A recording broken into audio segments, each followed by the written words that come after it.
Alors vous avez été à la tête de nombreuses rédactions, France 2, TF1, RTL, vous étiez à la tête de Radio France également. Aujourd'hui, vous continuez le métier, notamment à Nice Matin, au Point et sur la station Europe 1. Alors on va discuter aujourd'hui du métier de journaliste, un métier que vous connaissez bien et qui commence, la vocation commence très tôt. Je crois que pour vous c'était dès l'adolescence. C'était, oui, j'ai fait des journaux de classe alors. C'était une évidence. Il y en a beaucoup, il y a beaucoup de jeunes qui s'interrogent sur leur avenir. C'était pas votre cas. Oui, non, je me suis jamais interrogé, vraiment. Alors, vous êtes également investi dans la formation des journalistes, notamment à l'école de journalisme de Sciences Po. Oui, j'ai abandonné depuis, mais j'ai fait ça pendant 10 ans.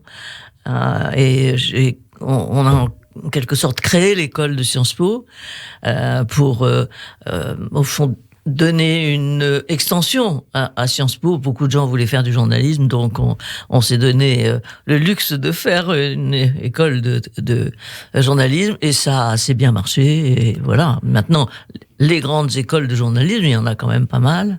Oui, il y en a une douzaine qui sont reconnues par la profession. Il y en a une douzaine qui sont reconnues par la profession. Et d'ailleurs, maintenant, pratiquement, on n'entre plus dans une rédaction si on n'a pas un brevet de ces écoles. C'est une différence avec votre époque. De mon temps, moi je suis rentré avec... Heureusement, encore, il y en a quand même quelques-uns qui viennent pas des écoles de journalisme. Et je dis heureusement parce que on accuse aussi beaucoup les écoles de journalisme de formater et de donner des gens qui se ressemblent, un peu comme en politique, on accuse les hommes politiques de se ressembler. Est-ce que vous avez vu justement une différence entre cette génération qui est formée dans les écoles de journalisme et cette génération qui avait peut-être des horizons plus vastes? Alors, c'est ça. Nous avions des horizons plus vastes. Moi, j'avais fait un doctorat de sciences politiques. Enfin bon, donc d'autres. Par exemple, moi, j'avais un ami qui s'est converti au journalisme et qui était médecin. Et qui est devenu d'ailleurs un chroniqueur médical. Bon, il y en a beaucoup pendant le Covid qui se sont convertis. Lui, c'était avant. Bon. Alors, oui, moi, ce que je crains, vous avez tout à fait raison, ce que je crains, c'est le formatage, par exemple. Je vous ai un exemple qui est un exemple personnel sur lequel je me suis beaucoup interrogé. Quand j'étais justement à l'école de journalisme de Sciences Po, on faisait des journaux télévisés. Bon, il fallait préparer les élèves au journal télévisé, mais au fond tel qu'on le connaissait, c'est-à-dire le journal classique de 20h, France 2, TF1. Bon. Et au fond, je m'apercevais que, même sans le vouloir, quand on se mettait autour d'une table de rédaction, je disais, bon, qu'est-ce que vous choisissez comme premier sujet ?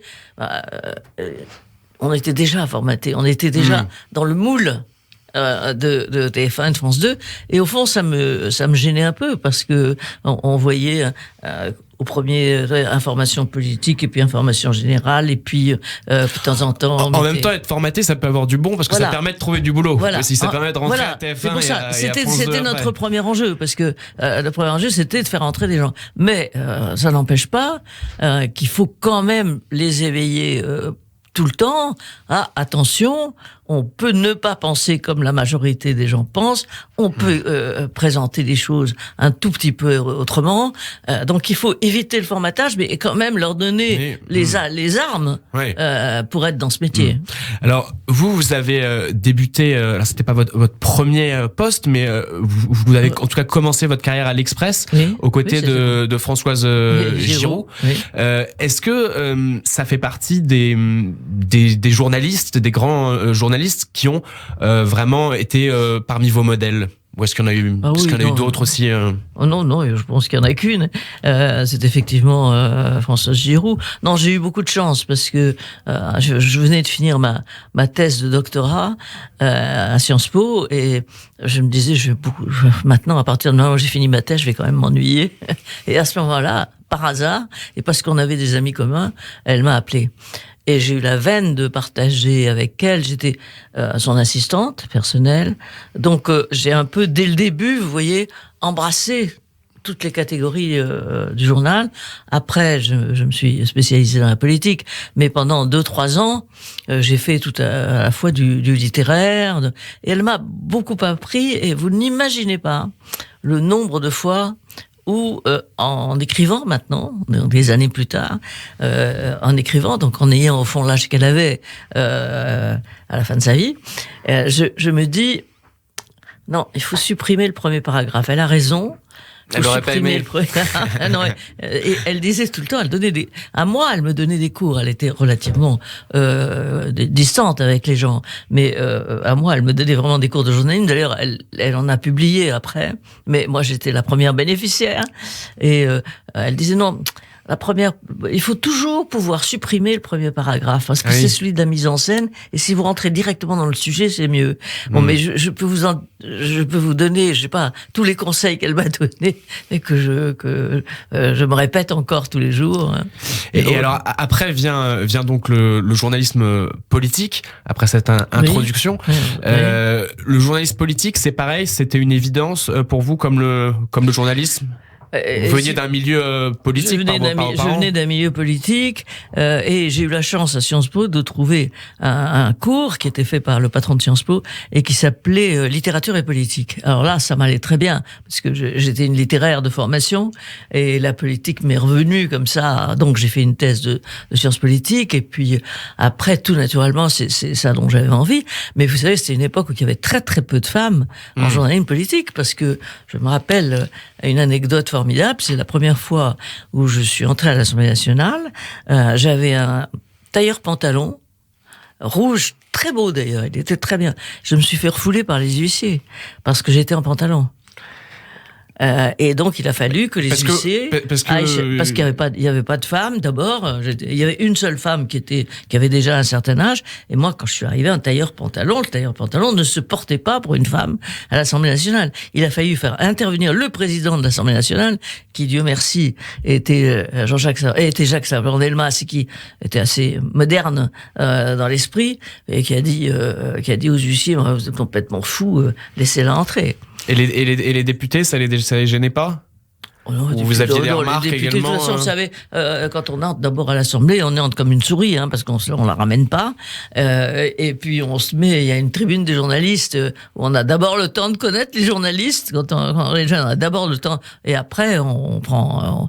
Non, mais ils étaient au début. Nous sommes entrés dans une vague de 3 journalistes à peu près du même âge, envoyés par l'Express volontairement, en disant François Giroud était persuadée que les femmes aussi pouvaient faire de la politique et qu'elles n'étaient pas condamnées à la couture ou vous voyez, ou à la rubrique société, ou à la rubrique société, ou aux faits divers.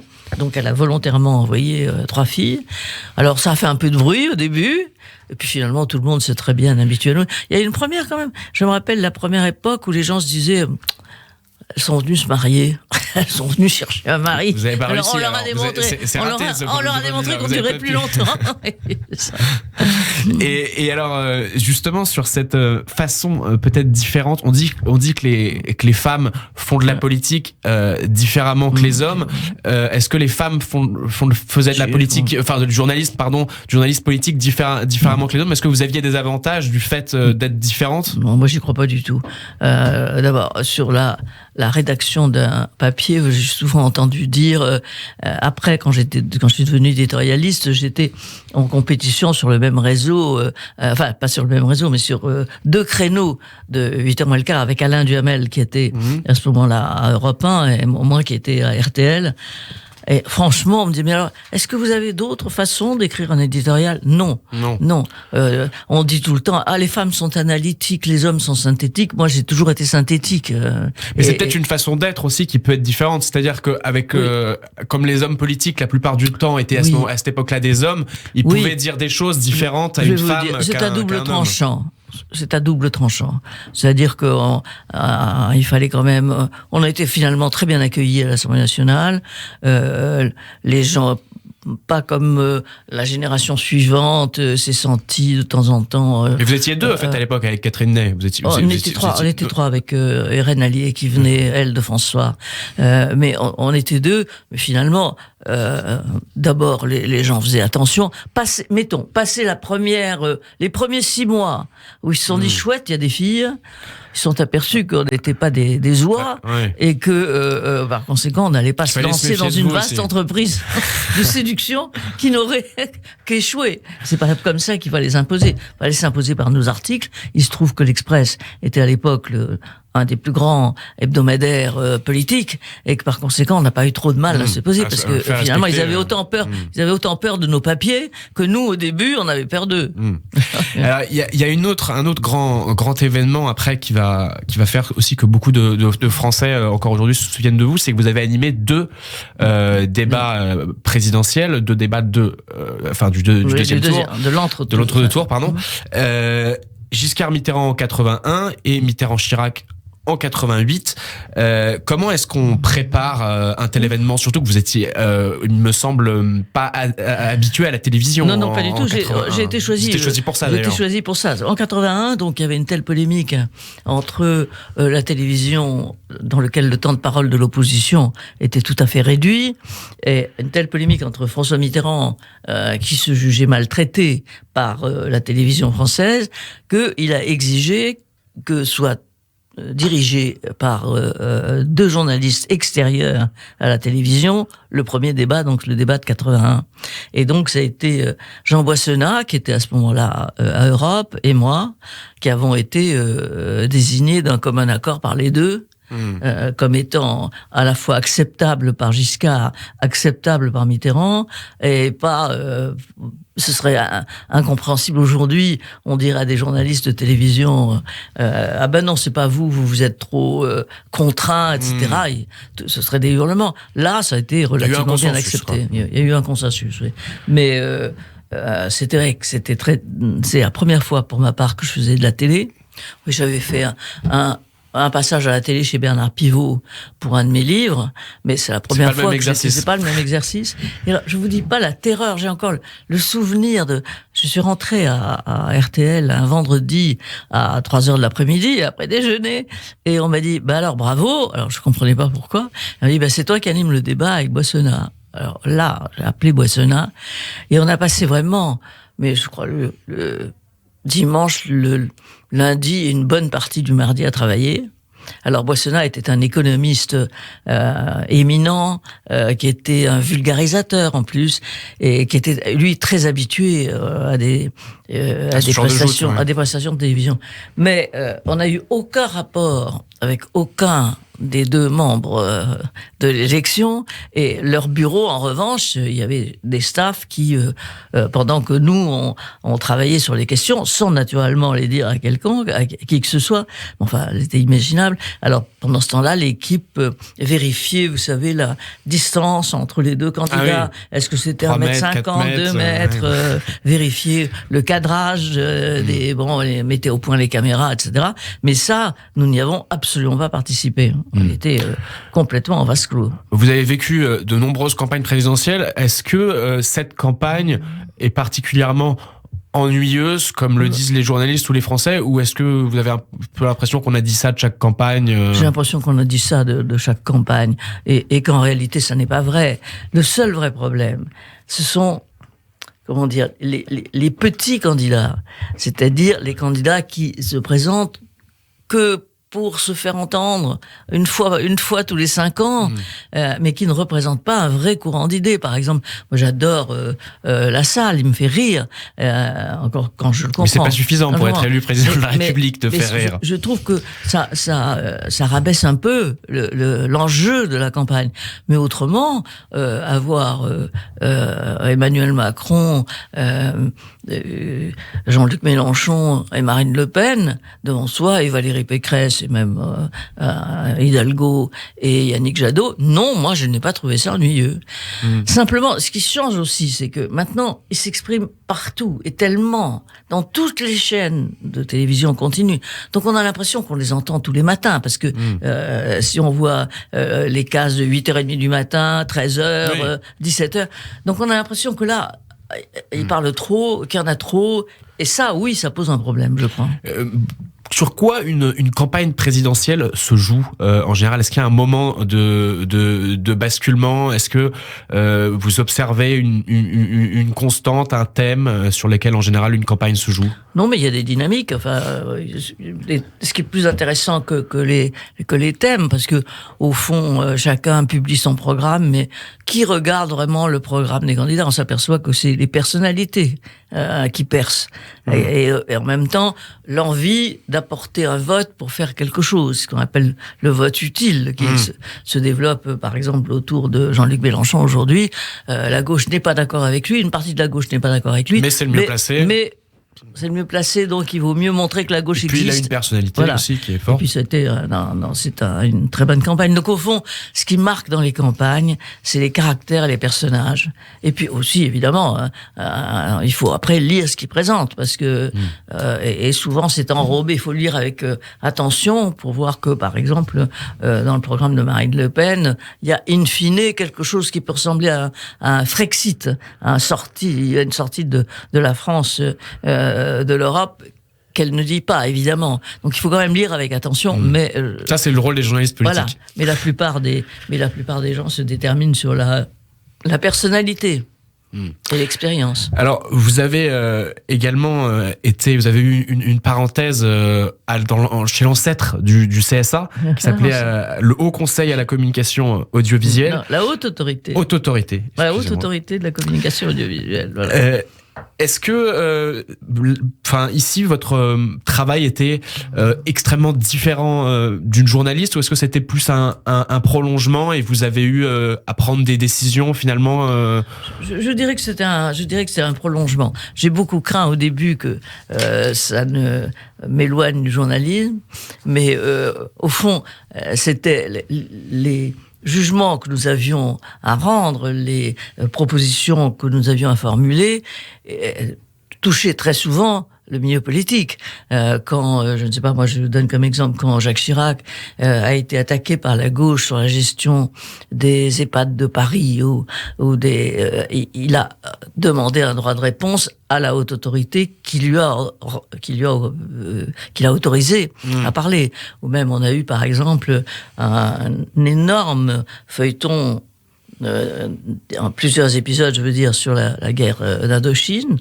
Et à la fin, naturellement, certaines personnalités de droite ont trouvé que le récit qui avait été fait de la guerre d'Indochine n'était pas bon et ont demandé un droit de réponse qu'on leur a accordé. Donc tout ça était quand même très politique.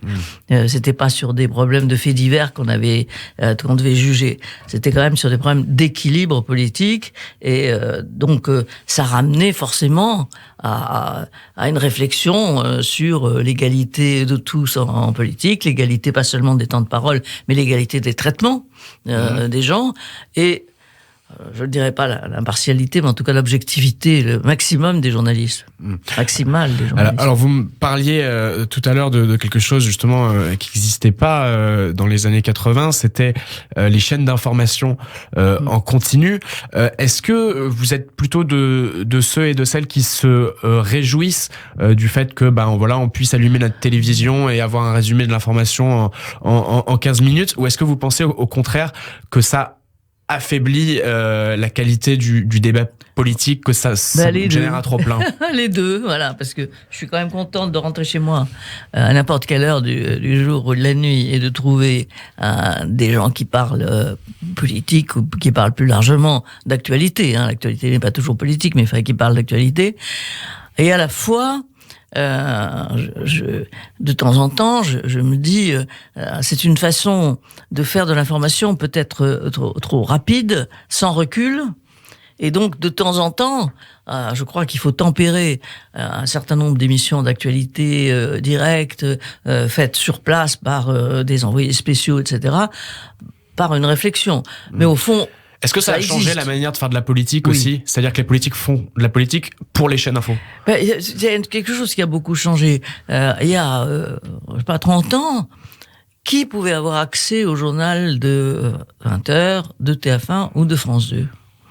Finalement, des ministres, des chefs d'État et les chefs de l'opposition, et encore, ils passaient moins souvent que les autres. Bon, maintenant, tout le monde peut passer. Le nombre de fois, on peut calculer ce qu'il va. Il doit y avoir 100 hommes politiques par jour qui passent sur les différentes antennes de radio et de télévision. Donc, au fond, tout le monde parle. Et il y a moins de vérité révélée dans ce que chacun dit. Le politique est moins rare, donc il est moins précieux, quoi. On sait très bien qu'à la fin d'une session à l'Assemblée nationale, par exemple, il y a toujours quelqu'un qui sort de la session et qui balance une phrase en se disant qu'elle sera reprise par tout le monde. Et c'est le cas.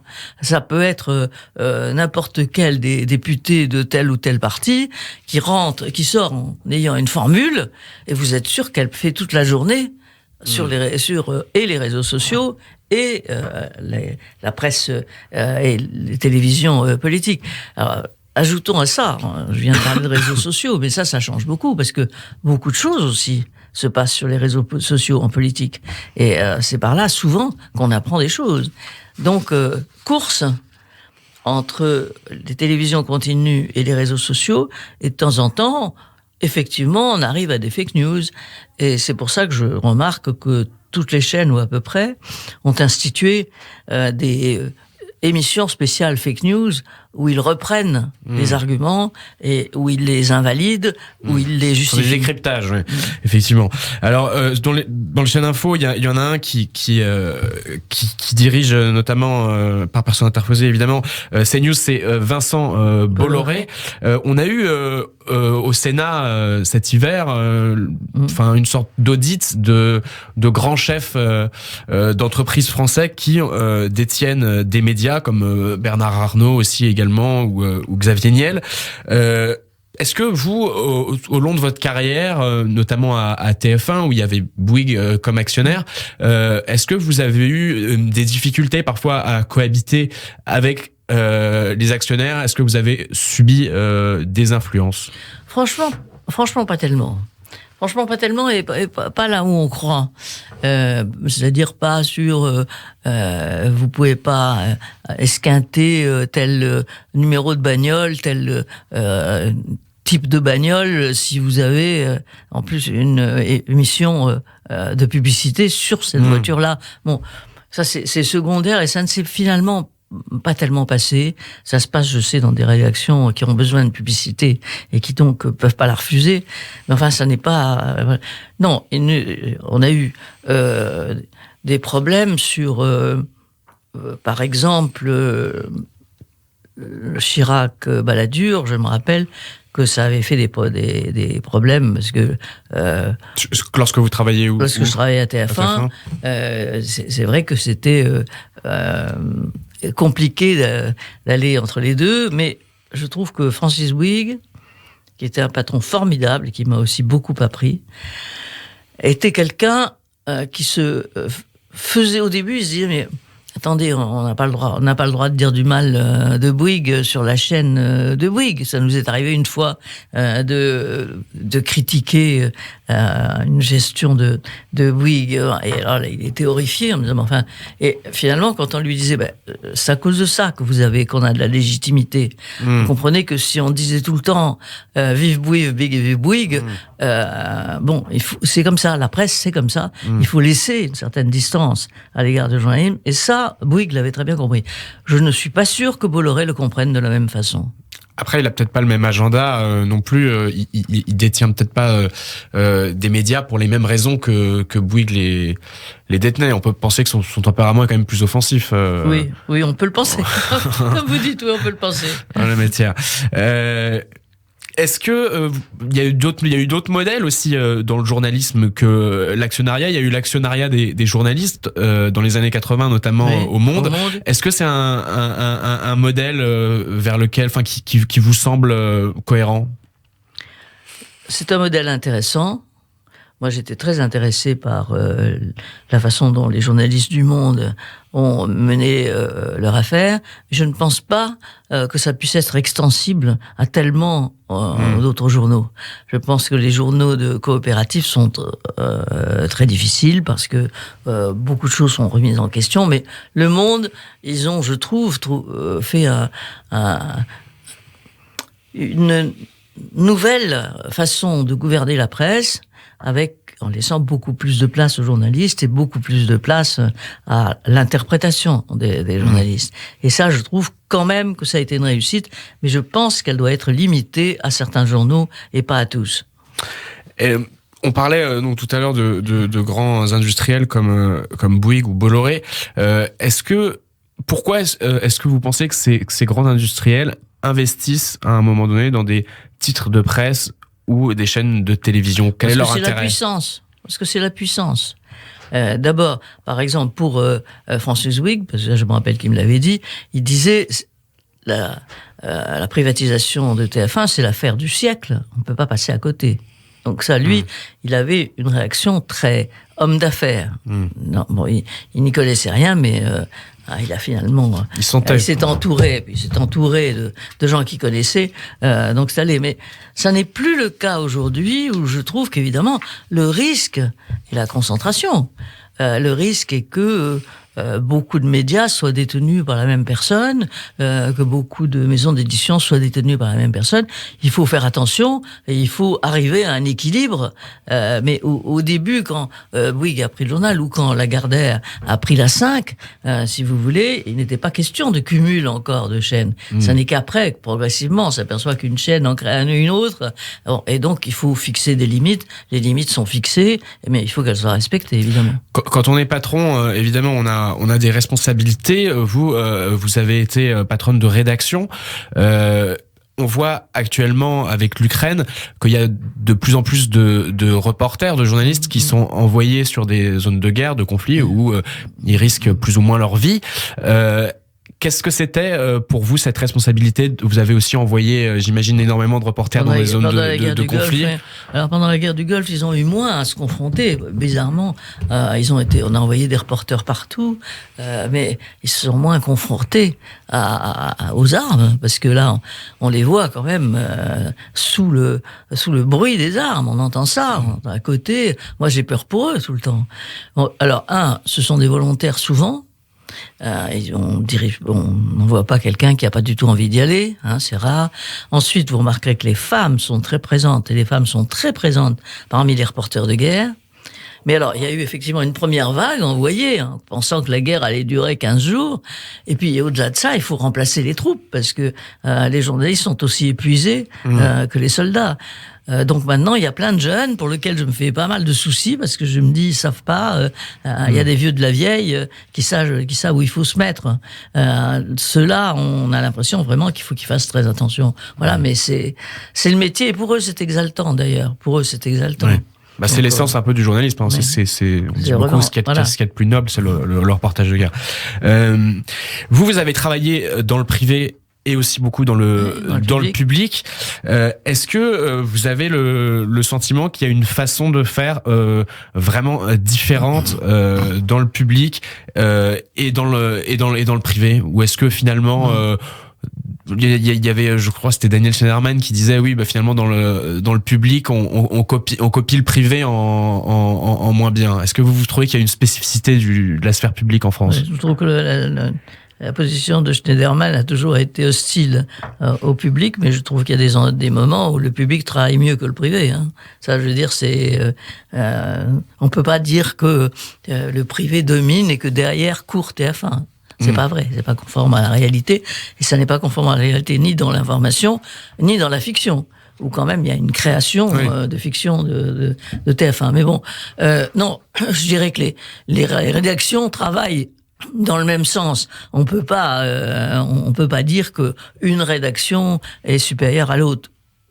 De temps en temps, ce qui est important sur France 2, c'est la qualité des journalistes étrangers, en poste à l'étranger, quand il y avait beaucoup de gens. Parce que là, vraiment, ça a changé par rapport à TF1, qui avait moins de correspondants étrangers. Et donc, ça faisait une chaîne plus remplie, plus diversifiée. Bon, mais il fallait pas non plus trop d'étrangers, parce que sinon les auditeurs sont pas fans d'étrangers, sauf quand il s'agit de guerre, malheureusement. Je n'ai pas trouvé qu'il y avait de différence de traiter l'information entre les deux rédactions. Voilà. Oui, c'était pas criant. Et à la radio, à Radio France, peut-être davantage? Oh, il y avait une grande liberté, il y a toujours une grande liberté à Radio France. Les personnages vedettes de Radio France ont toujours eu ont toujours gardé leurs opinions, leurs envies, peut-être de temps en temps trop, mais la radio, vous savez, la radio c'est formidable parce que on peut vraiment s'exprimer à la radio. Et je trouve que à la télévision, par exemple, vous faites le nombre de fois où ça m'est arrivé, ça, où je disais des choses importantes et je rentrais à la maison et on me disait, dis donc, ta veste, ça allait pas tout à fait avec le décor, ouais. Bon, c'est la radio. Alors qu'elle est très bien, cette veste. La radio, en tout cas, c'est quand même l'endroit où on peut s'exprimer le plus et où on marque pas des détails imbéciles et où quand même de temps en temps la réflexion arrive plus facilement à passer. Voilà, j'ai toujours trouvé ça. J'ai toujours trouvé que de temps en temps un sujet de télévision était forcément réductif, c'est-à-dire que réducteur. On va terminer cette émission par le questionnaire média. Le but, c'est tout simplement de voir quelles sont vos habitudes médiatiques. On va commencer avec le réseau social que vous utilisez le plus. Twitter. La chaîne de télévision que vous regardez le plus. J'hésite LCI BFM. La station de radio. Il y a un piège parce que vous travaillez sur Europe 1, forcément. Est-ce que vous écoutez des podcasts ? Non, pas tellement. Pas tellement. Pas tellement. Le dernier film que vous ayez vu au cinéma. Oh, ça, alors je vais vous dire, il y a remonte longtemps. Ça remonte au confinement.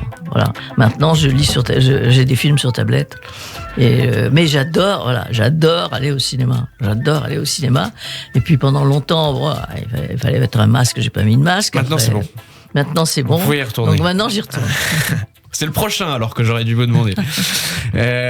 Est-ce que vous avez un journal ou un magazine papier de référence que vous lisez sur le papier ? Bon, il y a le Monde, le Figaro, les Échos. Il y en a beaucoup, alors. Quel est le dernier livre que vous ayez lu ? Livre de Philippe Roth. Le premier livre de Philippe Roth dans la Pléiade qui vient de sortir en ce moment et qui est formidable, qui est le récit d'un jeune écrivain qui est lui, qui commence à peine et c'est un type formidable. Voilà. Et le titre de l'ouvrage, c'est ? Alors, vous me faites peur parce que... On cherchera alors. Le premier ouvrage de Philippe Roth. Vous verrez, c'est en premier sur la collection de la Pléiade. Est-ce qu'il y a une application que vous utilisez particulièrement sur votre portable pour vous informer ? Non, pas Twitter vraiment. aussi Twitter, je passe par Twitter sûrement. Et après, donc je regarde les informations, les actualités de Google, mais en passant. Et après, j'ai les journaux, quoi. Ça marche. Eh bien, merci beaucoup. C'est la fin de cette émission. Merci à tous de l'avoir écouté. Et puis, merci à vous, Michel Cotta, d'en avoir été l'invité. Quant à moi, je vous dis à très bientôt. Bonne semaine. Merci beaucoup, merci.